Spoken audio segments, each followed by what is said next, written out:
Assalamualaikum dan selamat bertemu kembali. Okey, hari ini saya nak share dengan korang teknik reversal. Cara entry apabila price memulakan reversal. So, simple saja. Macam sini H4. So, dekat H4 dekat sini hari Jumaat dekat sini apabila price datang masuk dalam zone. Okey, dekat sini. Untuk korang re-entry balik buy dekat sini. So, ada yang buy awal dan ada yang buy lambat. So, bila korang nampak price masuk dekat sini, korang turun sahaja kepada M15 dekat sini. Nampak dekat sini? So, M15 apabila price masuk dalam zone dekat sini, dekat sini, yang pertama sekali adalah korang nak monitor, okey, liquidity dekat sini.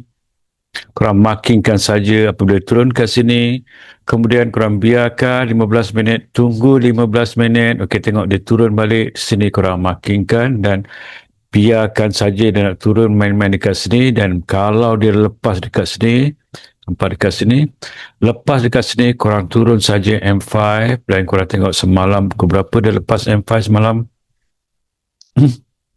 Okay, dalam pukul 7, dalam pukul 8 dan korang tengok berapa jauh dia pergi dekat sini. Okay? Dekat sini dia pergi,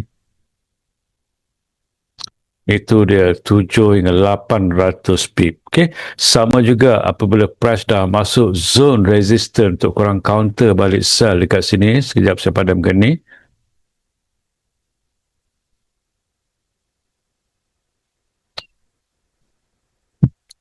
So, apabila price dah masuk zone dekat sini, dan kat sini, kalau korang nak counter sell balik dekat sini, korang tunggu kepada M15. Nampak M15 di sini, price masuk sahaja dan korang tengok price turun balik dekat sini lah korang buat.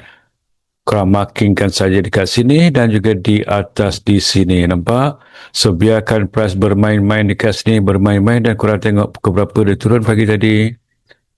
Korang turun kepada M5 dan korang tengok pukul berapa dekat sini dia keluar tadi, pukul 4 pagi dia keluar dan korang tengok 4 pagi dia keluar dekat sini.